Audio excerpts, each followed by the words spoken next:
Okay, here we go. Paddling Pastures News. It's a new feature, part of the Future Water programme. It's really an opportunity for me and Sonia to share some of our favourite paddles, both here in the UK and abroad. And hopefully over time we'll get other guests to send in, feature their own favourite paddles, and we can share those with you. So this is number one. This is one of our favourite paddles in the middle of England, on the Thames, also known as the Isis at that point. It changes its name, but it's the same stretch of water. Sandford-on-Thames, Sandford Lock, up into Oxford, past Folly Bridge, to onto Osney Lock, if you wish to go that far, or further if you wish, to portage around that one. We park at the King's Arms, which is a Chevron brewer in Sandford-on-Thames, Church Road, Sandford, right in the middle of the village, right near Sandford Lock. OX44YB is postcode. And the good thing about the Chevron brewer, apart from it being £1 for 3 hours, if you go and get a cup of coffee after you paddle, and when it's open, of course, you can claim your £1 back. Okay, so that gets a pound off your coffees or whatever. On the day you went, last Wednesday, nice flat calm day, blue sky, sunny, mild light wind. Good day though. It was actually the highest, not humidity, highest UV factor that you could get. But it was still quite pleasant actually, and lots of people swimming in the Thames, doing some wild swimming as well, which is obviously picking up in popularity.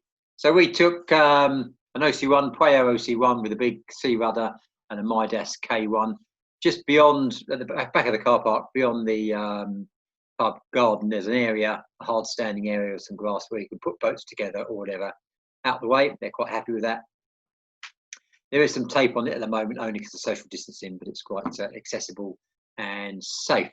So off we went, basically, on the Thames, 2 boats, just swapped the boats and headed north. The first few Ks up to Iffley Lock. There's a couple of railway bridges, as you can see, some power lines. It's still quite picturesque, but it's like the power lines follow the river, and it gets much nicer once you get past the lock. But very pleasant on that particular day. Some wild swimmers, some boats, lots of wildlife, so plenty to see in the meantime. So about 3K, just shade over 3K, I believe. OX440J, Iffley Lock, the single portage really. Very ornate lock, quite a nice place to stop, to have a look around. Looks a bit Victorian, certainly old. Good place for a picnic. I say stroll around, lots of geese, quite tame geese. Used to be in bed, and the water's quite nice there as well, quite clear. So easy portage. Just be aware if you've got a big rudder on the run into the lock, and the lock cut. Sorry, the rollers here. The portage is on the left-hand side. River right, actually, because river right and river left runs with the river flow, and you're actually going against the flow. Not much of a flow on that particular day at this particular point, but as you approach the lock from the south, relative to that, it's on the left. You'll see it. And just run in. The last little bit is not so much shallow as a bit of sort of soft river mud. So if you've got a big rudder, your rudder might be running through that, so it might be just as well the last few yards just to walk it in and then carry it over. But plenty of room there on the day we were there, and very enjoyable. So after that, in fact, that bridge, the bottom picture there, that's a road bridge, 423, I think, A423, just south of Iffley Lock, and I just got it there because it's got quite nice graffiti on that bridge and other bridges as well. After the lock, then you run in towards Oxford proper from the south, and you go up a fairly straight channel, and that's where all the Oxford University clubs and boat houses are. Off to the right-hand side there, which would be to the east, is the colleges and Oxford Town Centre. So that the bridge, or the river rather, Isis or Thames, it's the same river, skirts around to a certain degree. Few railway and road bridges, boat houses, wide river, great views, lots of wildlife.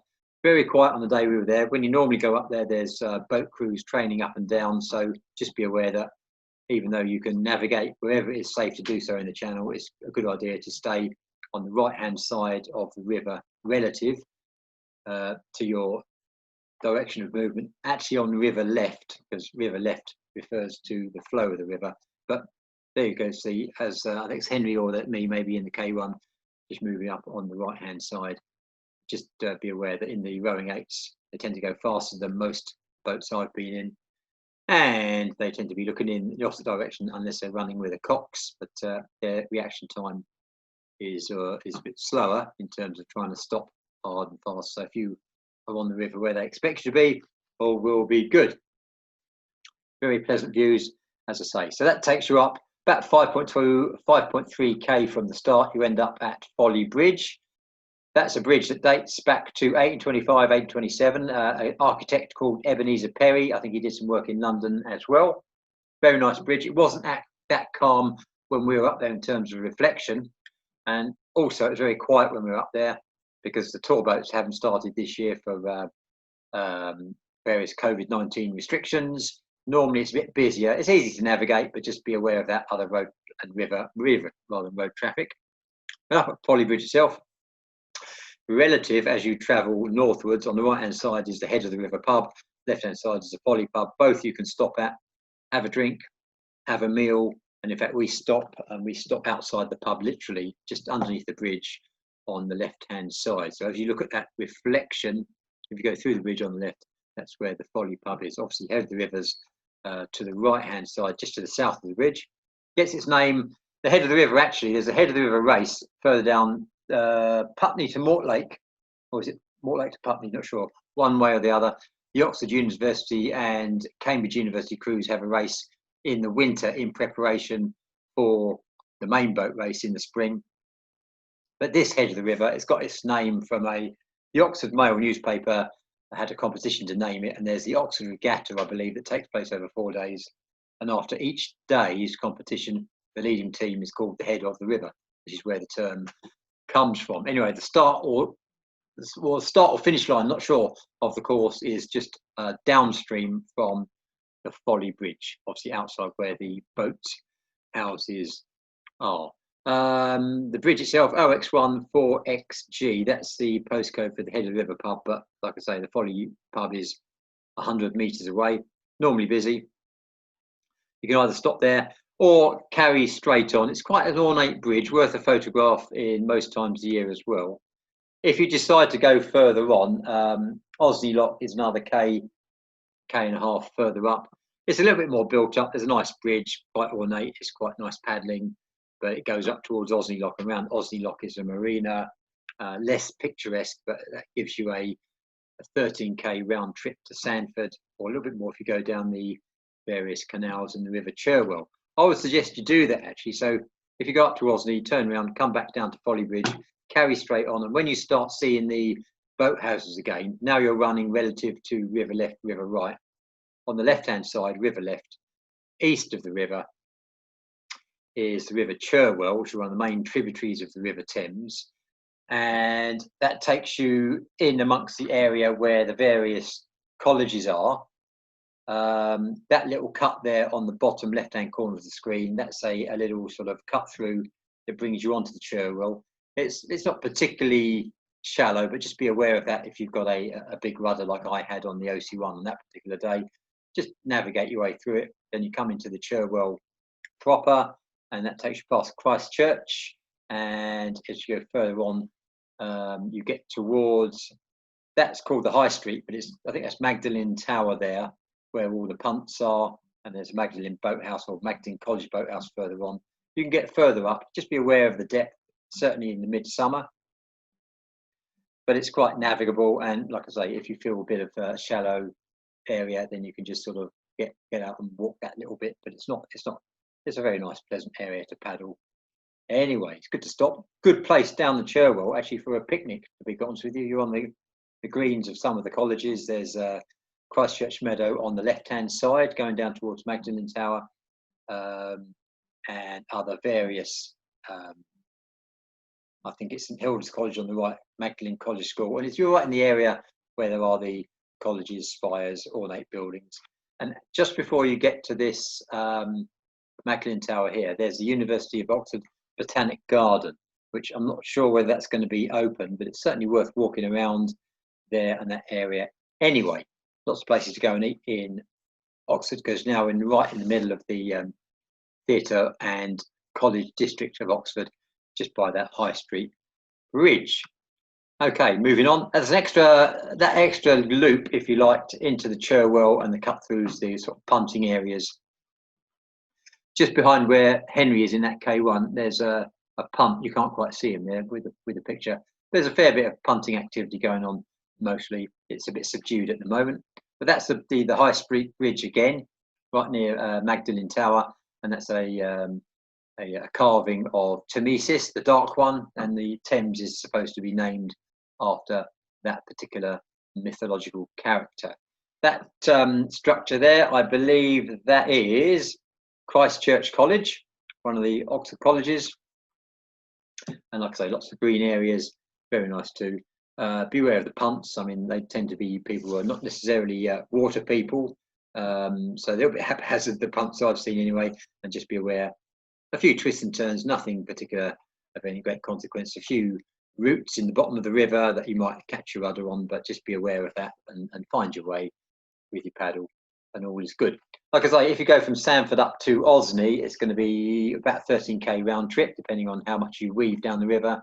And if you add a few extra k into the Cherwell and the canals, then you're going to end up with maybe 15, 16 kilometres and a very pleasant 2-3 hour paddle in the process. So the Cherwell will take you back down to the Thames proper. If you cut in just before, if you're coming south from the Folly Bridge, if you just cut into a channel, there's a little footbridge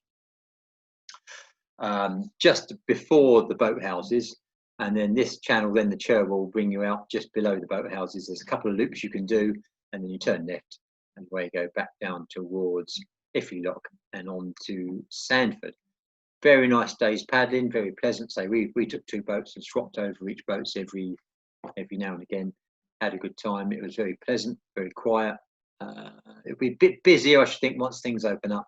But apart from that, very enjoyable paddle indeed. And please, hope you enjoy that. Send us some feedback if you enjoy that. And like I say, if you've got some ideas for a particular favourite paddle, please tell us about them. And also, if you wish, send in your favourite paddle and we'll be very happy to feature it. Okay, in the meantime, thank you very much. Enjoy the feature and I'll see you soon. Cheers. Okay, good morning everybody. Paddle Shanties number 8. I'm speaking to a young lad called Henry Smith. He's my son actually. In fact, before we start, who's that? There's a picture behind you.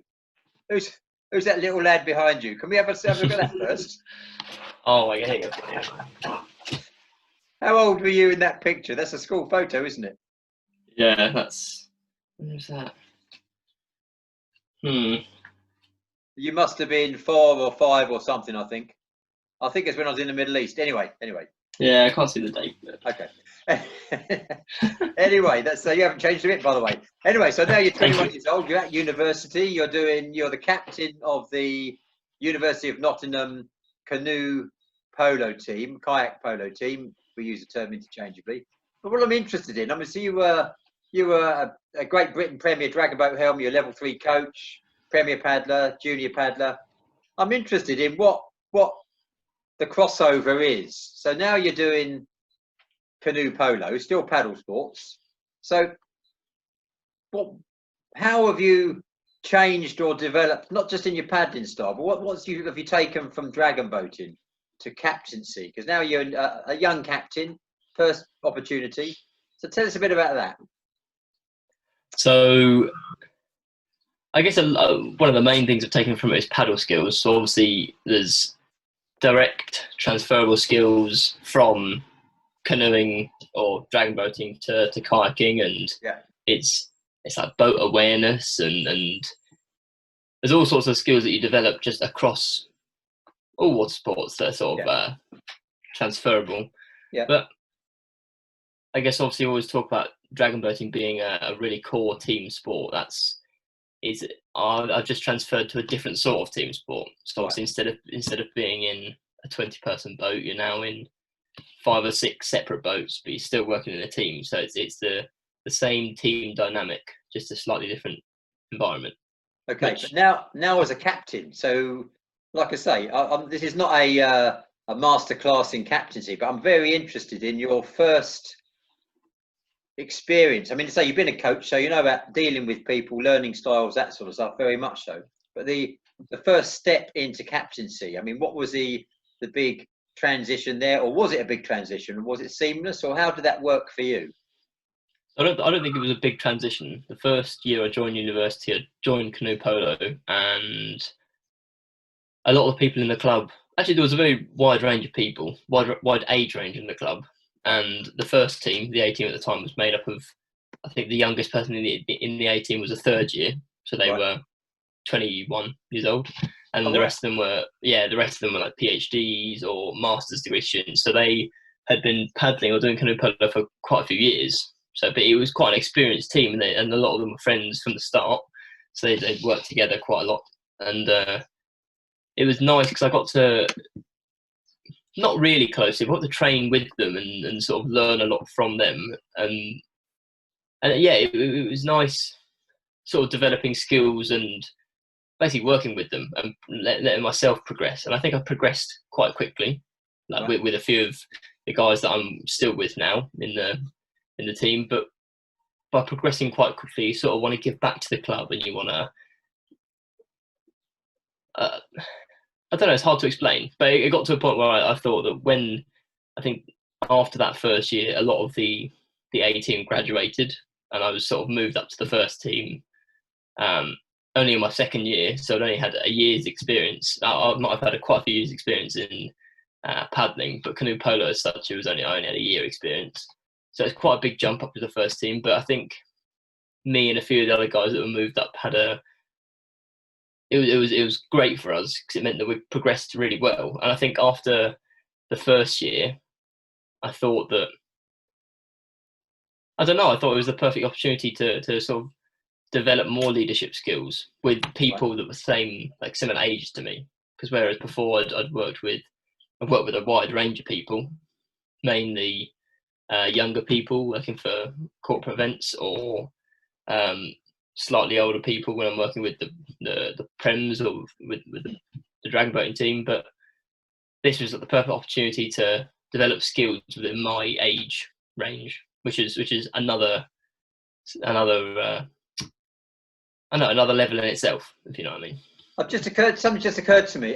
Probably when I was a little bit older than you, I was in an army patrol group, and I got my first command appointment as a lance corporal. And all the people in the patrol, it was a 5-person patrol actually, so same sort of size as you're dealing with. And I'm interested in because I had a certain number of challenges because I was basically given a command appointment, and I'm commanding people who frankly outrank me and out-experience me. And I'm just wondering, I've just reflected upon that myself. But did you have any particular challenges? Were you concerned about anything that sort of came to nothing, or something that sort of came along that you didn't expect? So the challenges of early captaincy experience. How about that sort of? Going into my second year of captaincy, within that first year, I guess there has been challenges, but the challenges never seem to come from a team selection. Like we've always had like a solid team who you sort of know they're going to be the A team. Like just the more experienced players, the ones who train more, that just naturally. And I think that might change this year because we've got a lot of people progressing, and there's a lot of potential for people to push through. But I think sometimes the challenges mainly come from, like I said, with the being in that age range, like early 20s, late teens sort of thing, where I don't know, people are obviously there to like compete and perform, but adrenaline levels are high in competition naturally, and I think it's very easy sometimes, and me included, to sort of say things or do things that are not really necessary at the time. And I think everyone does that. I think that's just the nature of competition, especially where you're within a team, but in a single boat, you're focusing on not just the team performance, but your own game. Yeah. So if you're not playing so well, it's very easy to take it out on yourself, but it looks like you're taking it out on the team. I know it's quite a strange dynamic. But in that way, the challenges come from more like support. like when I was gonna say dealing with people, but you're not dealing with them, because at the same time they're your mates, and it's important that you're sort of working with them rather than. So I'm even though I'm the captain, I'm not considering myself above everyone else. Yeah. Like we're the same level. I've had the same or less experience than some of the guys in the team, so it's important that I understand that. But yeah, I like.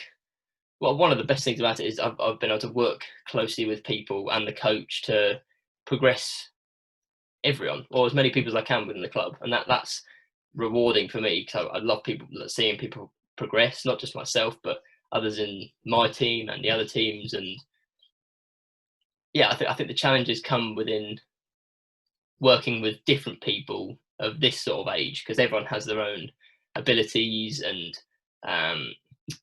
views and thoughts and that sort of thing. And I don't think it's never really a problem. It's just different. How about team selections? Obviously, in say, for example, Dragonboat crew, where you may have 22 people in the boat, you may have 2 different helms, 3 different drummers, whatever your permutation or configuration is. Then, to a certain extent, obviously, you're not trying to annoy people, but sometimes you have to make a decision that is the greatest good for the greatest number. In a smaller team, I'm thinking, in a 5-person team, you might have 9 or 10 people, and only if you've got 3. Is it 3 subs, isn't it? You can do. Yeah.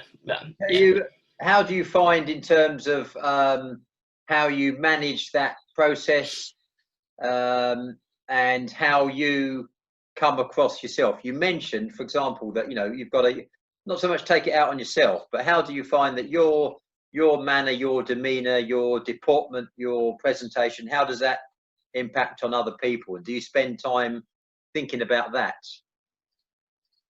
I think it's everyone, being such a small team, everyone has an impact on the other people in the team. Yeah. And I think a lot of the time when sort of tempers start to rise, or people start to say things off the hook and things that really aren't really needed. And like I said, that's me included. Like it's usually when you're losing. Obviously, you're a goal down, or it's a game you need to win or something, and just the atmosphere in that moment is so easy to sort of draw the rest of the team into your attitude.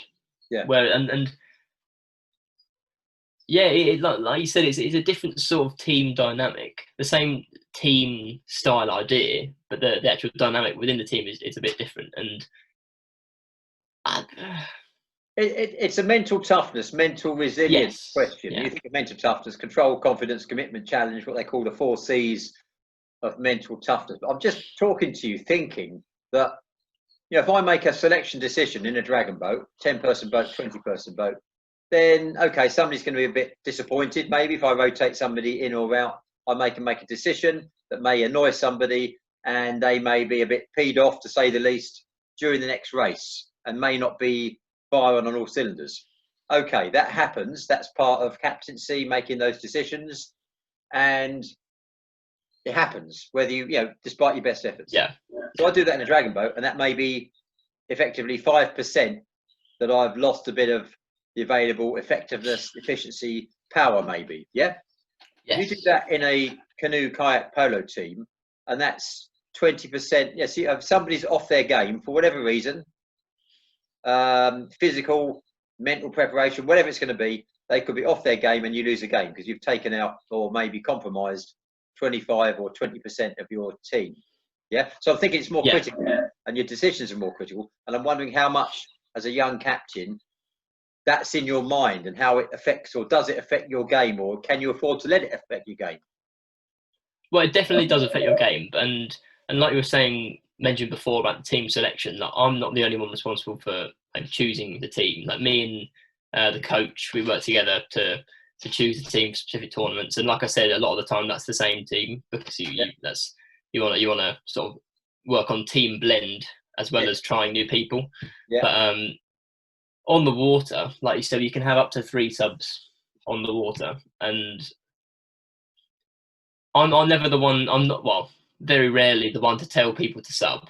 And I think what we work on a lot is because the game is rolling subs. You can come on and off whenever you want, as long as you do it legally. There's a rule to that. But what we always push is for people to sub, and that means everyone subs. Like, not just I'll sub, and anyone within the team.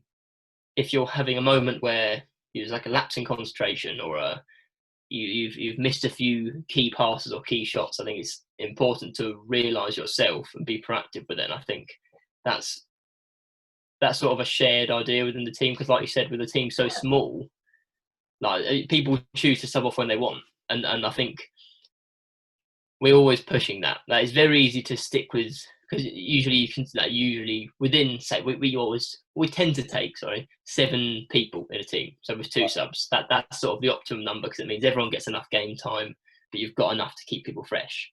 That's and it's very easy to sort of look at your team, and usually you have a starting 5. So you have the 5 people that start on the pitch and 2 that start sub, and usually tend to start with the strongest 5. It's very easy when you're, and I think this as well. I think sometimes when I go, sometimes I think, do I want to sub? And I think this goes through everyone's mind, because I've talked to the whole team about it. And you sort of, right now, do I want to sub? And it's about making the decision whether you might have the edge on someone when you're fresh, but when you're, say, a goal down, or when your temper's high, or you're tired, or you're not quite at peak performance, it's important to substitute and refresh your team and bring someone new in who might have a different set of skills. And like I said, you don't really have a hierarchy in the team. You don't have this person's the best, this person's second, but I think what's really special and good about the Nottingham team is that we have a lot of, we don't have any world star best players in the world type, but we have a lot of solid players, and it means that at any time I'd be happy to sub off for anyone, and I would trust their performance. I think that's a really good dynamic that we have, and that's definitely been built up over the last year. And I think that's interesting you say that, because I'm going to relate it back to a team we both know, the GB team in Kunming, the Open team. We had 23 people, and we could and did substitute or rotate, because I run rotation rather than reserves, and there's a subtle difference there, and it's the sort of thing you're talking about there. And we did rotate people in and out, and it made no real difference to the resilience or the strength of the team, because we weren't substituting a stronger paddler for a weaker paddler, and that takes a bit of time. Like you say that, and it rolls off the tongue. That takes a bit of time to get to that situation where you have a properly blended team. In case of Dragonboating, then you've got people who can effectively paddle front, back, left, right, whatever it's going to be. However, but that just doesn't. That takes work and preparation to do that, to achieve that. Well, it's like you're saying, in that sense, there's, like I said, the team dynamic or the team style is the same between the sports. Like it is a team sport. You work together to produce the best result or whatever. But within Dragonboating, you'll possibly choose a team for a sprint piece for 200 meters. You might choose a longer distance team for 2,000 meters. Yeah. And it is the same sort of idea. Like when you're in game during canoe polo, you might want to focus on bringing someone on that is going to be a playmaker, that can sit and hold the ball up, and actually has a good vision of the game, basically, and is aware of what's going on, aware of other people's capabilities and their speeds and accurate passing. Or do you want someone to come on and score a goal, right, and be the person in the middle? And I think, I'm like I said, I'm not the person to choose that, and I think we do, like the Nottingham team do well, because we all sort of realise that, and we all realise that there's a time to come off and there's time to come on, and what's great is our coaches works really closely with us as well, and it's a really tight knit team, which is nice. And it's good that this coming year we've got a lot of the same people progressing, so we've already sort of had a year of development, and we're just adding to that, because obviously a lot with a uni team, it's hard to develop a top level team because people are graduating and new people are coming in, and Yes, so you've got that rotation. Most people graduate after 3 years and then they're gone. So if they only take up canoe polo in the first year, they might spend the first year progressing. If they progress really well, they might have 2 years in the A team. But if not, do you know what I mean? It's hard because you wanna build a team, a really close knit team, but it's not always the easiest. And that's why I think next year or the coming year for us will be really good. And I'm really looking forward to training with the guys and sort of picking up where we left off. Yeah.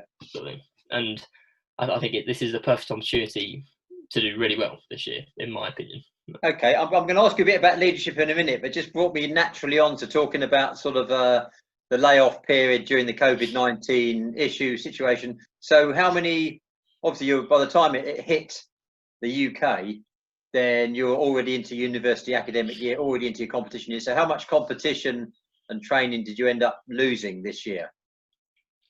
So after March, obviously when the lockdown quarantine started, that was probably coming into our most important time of the year, which is unfortunate. Yeah, we have a lot of earlier season or earlier year tournaments, so smaller ones at Warwick or in Hertfordshire and ones like that. But when the quarantine started, we had National League playoffs coming up for the A team, which is basically we were in the run for promotion to Division 2. Oh, what? Okay. Yeah, and we were it basically it was a top tier tournament of Division 3, and I think the idea was if you came top 2 of that little tournament, then you get promoted. So that was supposed to happen. Huh? National League, yeah, National League. So that was supposed to come in a few weeks after the lockdown. And then during the Easter break, so at the end of April, was supposed to be Bucks. So the big university competition, usually 25, 26 plus universities enter, and that's where you earn your points for the uni. So for the last 2 years, we've come 4th, which is agonising, just outside the medals, but you still, I think it's the top 8 earn points for the uni. So can't remember exactly, but I think first gets 50, second gets 35, etc., etc. So for the benefit of people who don't know this, I didn't know this, but Bucks is the British University College Sports. So yeah, there's like the top tier of sports, yeah. Polo section within that. So then, yeah. So tell us what Bucks is. Oh, so it's all the top sports within the uni, basically all the main sports across the UK. So your standard like football, netball, all those more popular sports. But then I couldn't tell you the list. There's loads of them. But I think for canoe, it's actually just canoe. So within that, you've got canoe polo, earn a part. You've got canoe slalom, there's an event during the year which was also missed, and canoe wild water, which is like a white water race. Racing, black water racing. No sprint, no sprint or marathon, but they are talking about it. They're talking about bringing it in, and I've heard rumours of a Bucks sprint event at some point, but I'm not sure. But basically, then all those 3 they earn points for the uni, and I think Nottingham tend to come a second overall. But wow. Because we've got a lot of slalom and wild water scholars. Just not many canoe. We did have one canoe polo scholar, but he's now graduated. So, right. But we do really well, coming 4th out of however many teams. I think 27 was last year's team entries, and we tend to be the highest ranked team without any scholars or GB players, which is always nice. This is pretty good, as well. Okay. Yeah. So, and that's what I was saying. So we don't have any top world class, but we have a solid team, which is nice. How during the quarantine lockdown period, during the down period, how have you been keeping people together? I appreciate this time of year you'll be sort of I'm not breaking up for the summer anyway and doing stuff. But how have you kept the people together? What have you done? So it's frustrating because at this time of year we'd be transitioning from uni polo into summer tournaments. Right. So last year we did a national tournament in Hull, one in London and then one in Belgium, which was a great experience for everyone that went. But it's hard because obviously everyone's stuck at home, and not everyone, being a uni team, not everyone has their own boat, so you don't have the luxury of that. There's a few guys in the A team who have their own boats or kit. So I mean, this is where social media is a bit of a blessing. So you can keep in contact with everyone, see how they're doing. Like we have a Strava page, a Strava club for the canoe polo team. So it's not compulsory, but it's nice to see that people are keeping fit, and I think that's just natural with the group we got. 'Cause it's a really good group of people, so it's just nice keeping in contact, seeing how you're doing. But at the end of the day, there's not much on the water stuff you can do just because of the nature, and it's a shame. But it just means that when we come back in September, if we're allowed to play, which I presume we will be by then, it'd be great to get back on the water with everyone and start training again. Yeah, I mean it's easier. I think now because now there's a focus. There's the light at the end of the tunnel. It's getting more clearer focus. Whereas a month or so ago, so well, okay, we're training, we're keeping people together, we're keeping ticking along, but what actually we're aiming for? Whether there's any major championships this year, next year, whatever, but people were thinking about the possibilities. So that's a little bit more easier to focus people. Okay, leadership. As a young captain, how would you define that? So what is, in your view, what is leadership? What is it about? Because it's different to different people. So my experience, obviously it's a relatively low level experience, but I'd say it's about it's not just leading. It's easy to think that by having leadership qualities, you're able to sort of be the head of a group and make decisions and make calls at certain times, that sort of thing. But it's also being able to sort of understand and work with the people that you're leading. And I think that's what I try and do a lot within my group. So I try and get to know people, try and get to know their strengths and weaknesses and where they're best suited on the pitch. And I think leadership isn't just about leading, it's about bringing the people together that you're working with. And diplomacy and all sorts of things, and you get it, you get it wrong as well as getting it right, and obviously the aim maybe is to get it wrong less and right more, but that's a trial and error process. Okay. How about in terms of bearing in mind your scholars, your university scholars, do you take into account people's different styles of learning, abilities, matching their abilities? You've touched upon that. So how do you measure that, and how do you gauge that, and because it becomes quite a complex subject, doesn't it, about looking at an individual's strengths, weaknesses, and that sort of stuff. So what sort of process do you follow there? Anything in particular? Nothing in particular. I think that I tend to I tend to put together a lot of the sessions that, along with the coach, we put together the sessions that we do through the week. So we usually have 3 pool sessions and then a possible outdoor session, which the A team usually go to through the week, usually the weekend. Yeah. But there's no specific formula. I think that I think it's important that you're not matching specific abilities. You're inclusive of all abilities, because at the end of the day, doing simple passing drills and simple shooting drills and simple paddling drills and everything, I think everyone can improve. Yeah. So it's not that I'm matching that to the less able paddlers or the newer paddlers. That's for everyone. Yeah. Because everyone can be better at passing. Everyone can be better at shooting. Everyone can be better at paddling. That is. So those drills that I would look like they're like the lower level drills, they're important to everyone. Oh, and, yeah, and it's like the fundamentals sort of I do. But then I guess some of the outdoor sessions, some of the ones where we just have the A team, we do more complex drills. We do more fitness style stuff. But in the pool sessions in the main, it's best to be inclusive, because everyone's.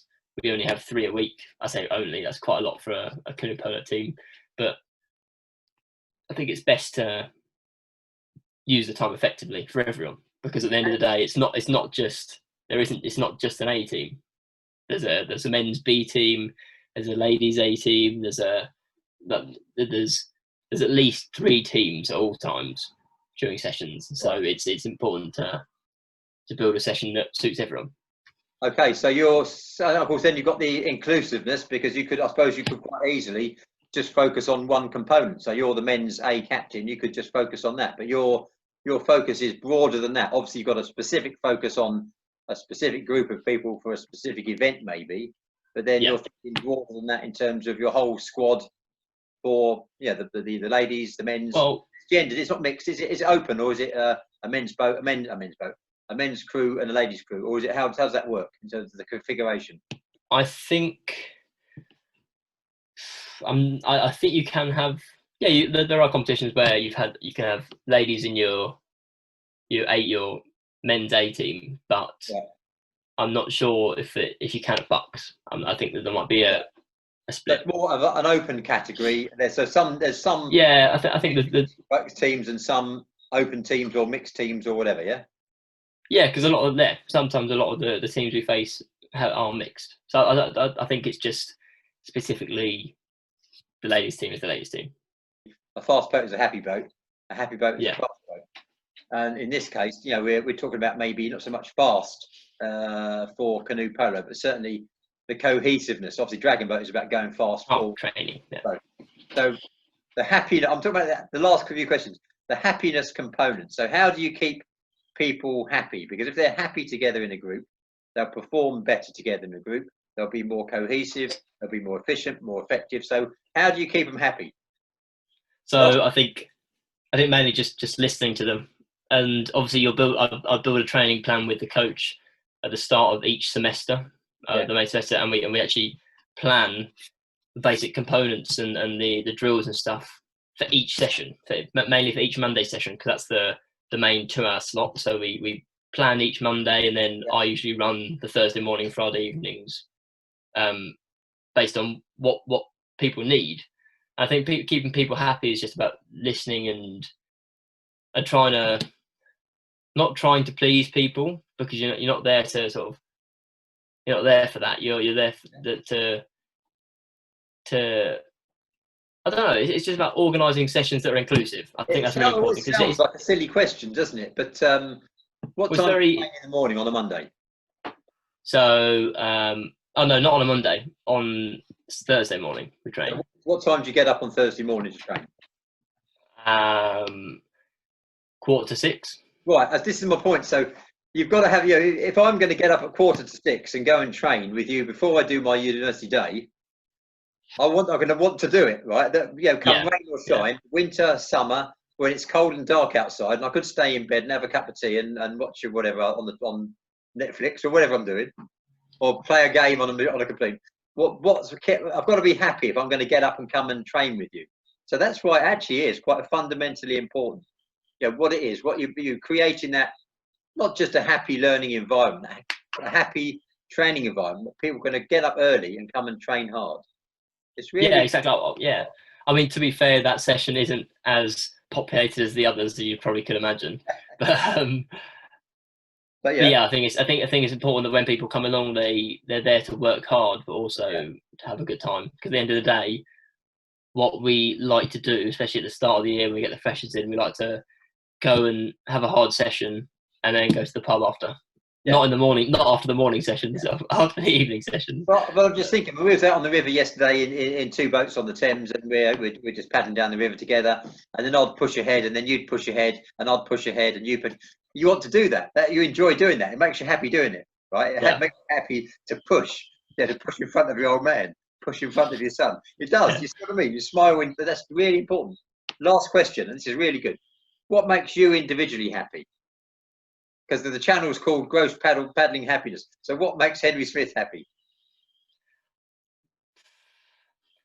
Like I said before, I think like, personally over the last few years, I've grown to love the sport and love the training and love the dynamic of it, and I've really enjoyed the progression from dragon boating, just another water sport. I've always been, well, I say always, years have been into water sports, so it's something that I've always really enjoyed. But happiness, I personally really enjoy not only progressing myself, but progressing with the team. Like personally, I really love the feeling of like a good team camaraderie and or a good team performance, or something you can all look at, and you don't even it's one of those where you don't even have to say anything. Yes. You just look at each other at the end and you just go, that was solid, that was great, and just felt great the whole game. And it was almost like the game was a breeze, but you've worked hard for the people around you as well. And like I said, the group we've got is great, and the team going forward, I don't have a problem with any of the people on the team. So it's a great environment to train in as well. Sounds great. Okay, train hard, fight easy. Victor Suvorov. Anyway, interesting book. But anyway, let's leave it there. Henry Smith, you've been a star of the highest order in magnitude. Not just because you're my son, but you are as well. Well done. Thank you for joining us. Thank you very much. Have a lovely day, and thank you for joining and speaking to Paddle Shanties. Cheers, mate. Okay, talk to you, mate.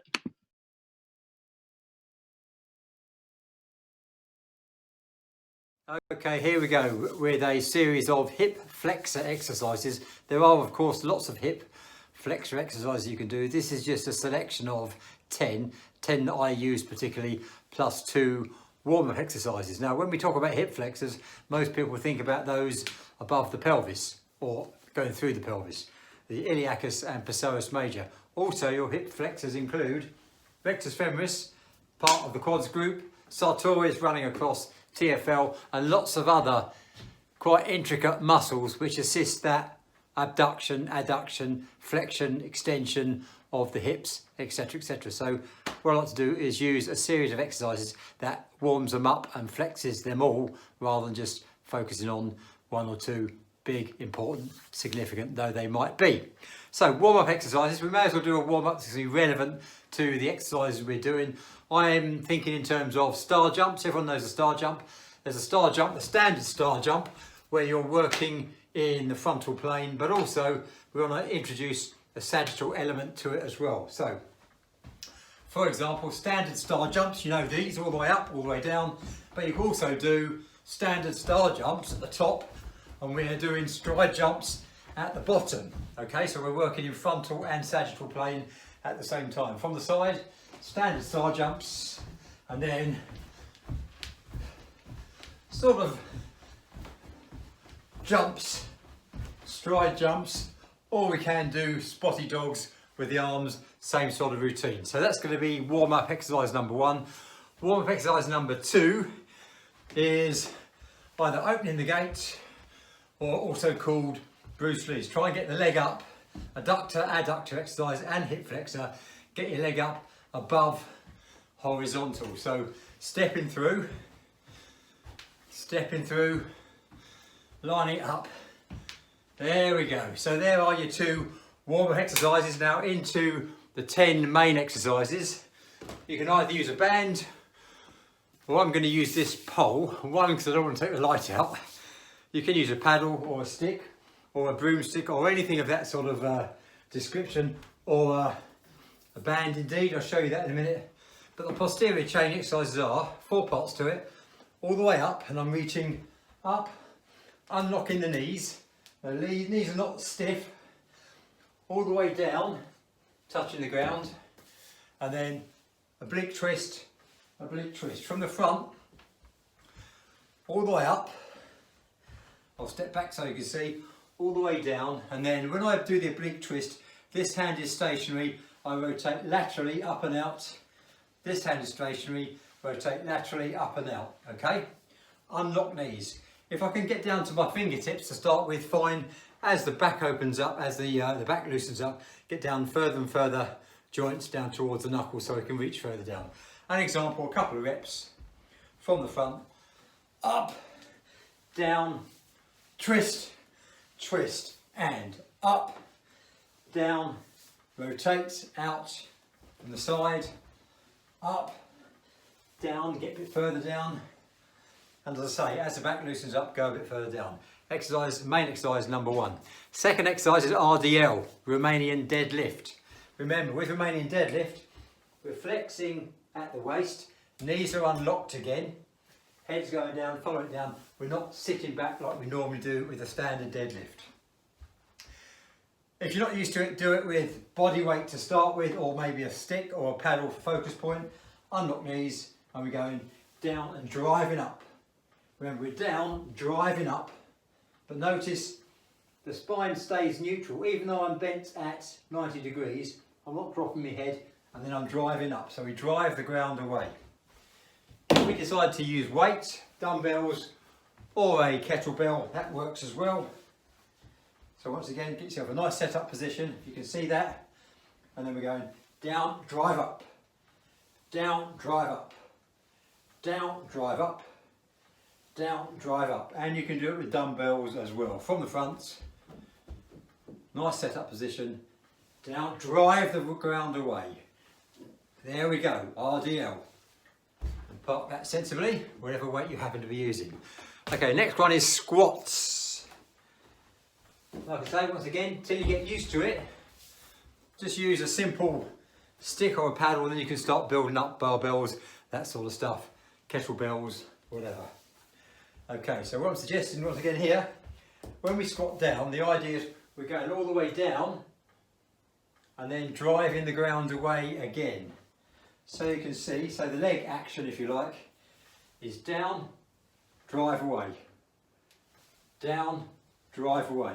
But with this, hands over the head, nice relaxed position, not back here somewhere. It's going to pitch forward a little bit, just so we put a bit of tension in the core as well.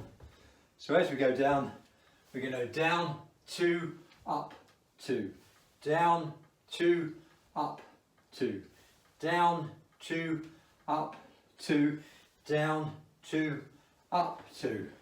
Then you can progress rather on.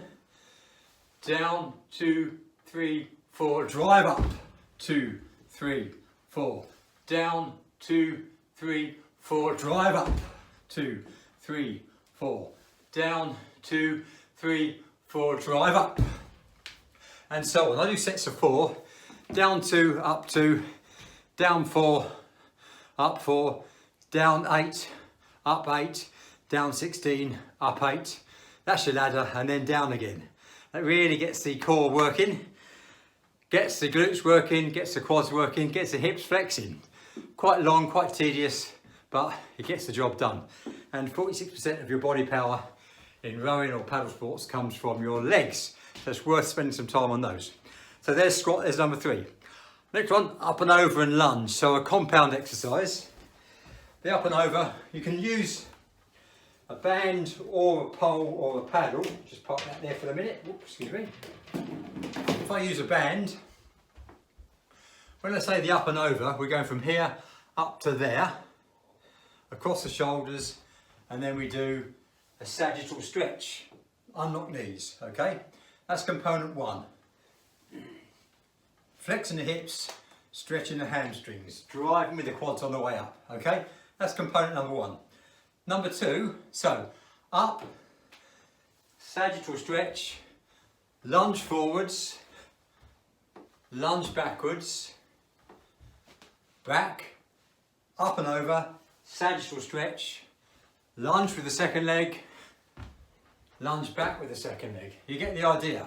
So we're just changing legs, big, take a bow, lunge, lunge, up and over, take a bow, lunge, lunge. I'm standing on a carpet here and the carpet's slipping. There you go, so up and over and lunges. Where are we? Next one is a flamingo. Now, you need a focus point for this. So I'm going to look straight at the camera and we're going on one leg, hence the name. So plant the leg, look at a focus point, don't talk like I'm talking because it puts you off, and then bring the leg up above that horizontal towards the chest. Lower leg is loose.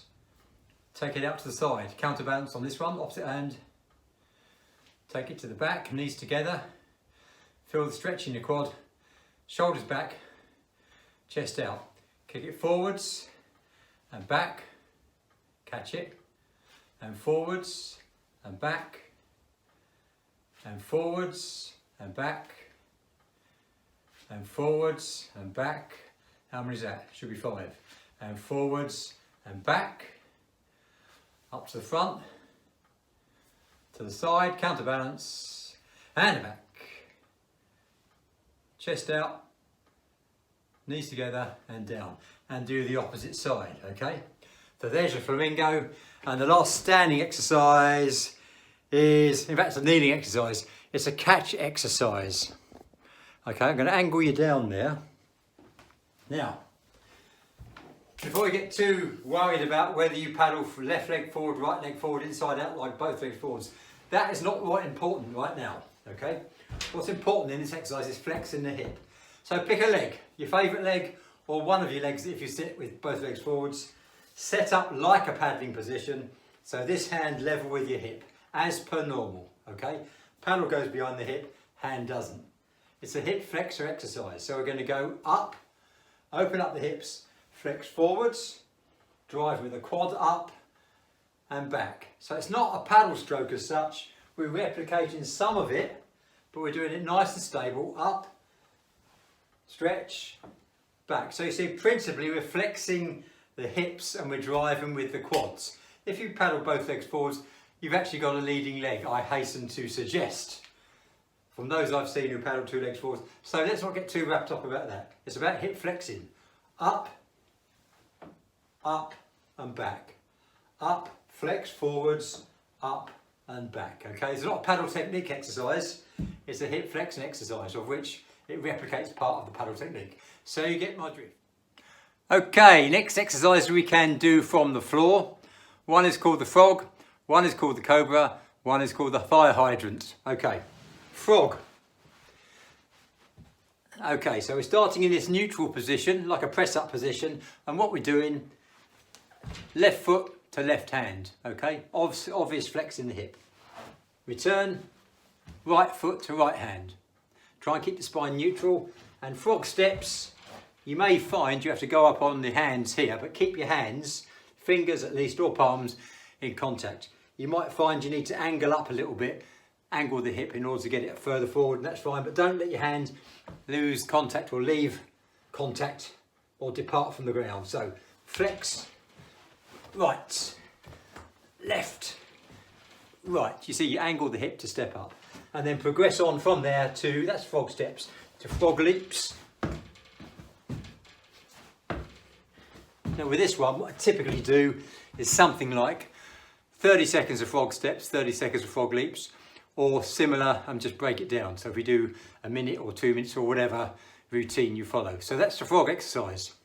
Good precursor to mountain climbers and burpees, if you're into burpees. Okay, next one, so that's the frog.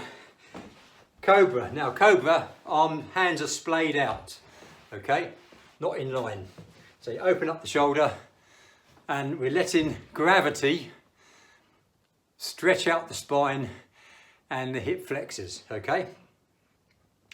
And then from that position, move back so you can see it. So that's my position there, as if you're sort of sticking out of the ground. I can't quite get my hips down, and then angle the hip, similar to frog, and under gravity I bring my right knee up to my right hand, tilt my pelvis, and let, once again, gravity stretch out my left hand side. I can feel that in the hips, I can feel it in the lower back, it feels good actually. I can also feel it in the obliques on the left side. Okay, and then this side, just naturally let the hip tilt as the knee comes up on the left side, and hold that for a period, maybe 20-30 seconds, and then stretch it all out into the prayer position, and then go again. So cobra, and you can feel your back lengthening, the spine lengthening out, and then right knee up to right hand,